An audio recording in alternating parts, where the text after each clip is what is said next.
My name is Melvin Fung, and today I'm going to be telling you exactly how you can get a 7 out of 7 on your English paper 1. So first off, you want to be scoring a minimum of 16 out of 20, 18, 19. So let me first go over what you want to be doing on the test, and then we will go over what you need to be doing in order to get a 7 out of 7 in your English paper 1. So first off, you get an hour 15 minutes for the test plus 5-minute reading time. In the 5 minutes, I want you to spend 10 seconds total skimming through both texts. Then you should choose the text that you feel most comfortable analyzing. Then for the next 4 minutes, 50 seconds, I want you to read through and understand the text.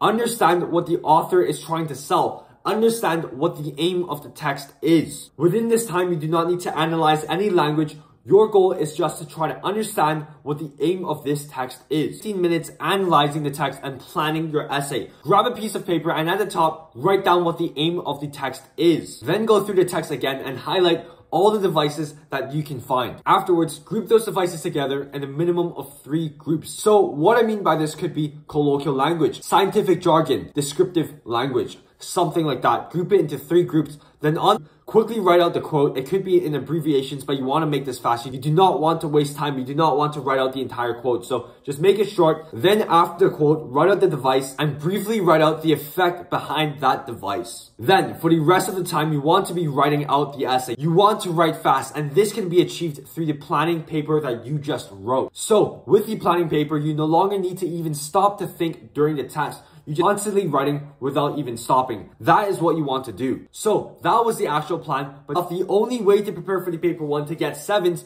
is past papers. If your teacher is telling you to do something else other than past papers in class or out of class, ignore them. Ignore what your teacher is saying. They didn't take the IB. They don't know how it's done. Let me tell you a story. It was 1 week before the English paper 1 school test, but the teacher never made us write full essays. Instead, just parts of an essay, such as the introduction or the conclusion, or watching YouTube videos on the paper 1, or teaching us the structure of the paper 1, but never the actual paper 1 essay. While my classmates and everyone around me blindly listened to the teacher, blindly followed the teacher's instructions past papers, never paid attention in class. The teacher hated me for that, but guess what? Guess who got 14 out of 20 on the test? So that just goes to show that past paper is king. You need this because you need to be so familiar with the structure, the timing, your writing, the analysis that becomes second nature during the test, to the point where you barely even have to stop to think during the test. And I know I mentioned this a lot, but this is very important. The reason I say you don't want to stop to think on the test is because you need to be in flow state. The state of mind where you're just constantly writing while thinking. You have 1 hour to write out an essay of over 800 words on paper. So you need to be fast, and therefore you cannot waste any time just simply thinking without writing. You need to write. However, I'm still unable to get that 7 out of 7 on the English paper 1. Well, obviously that is the case. If you're writing 14 out of 20 essays for your practices,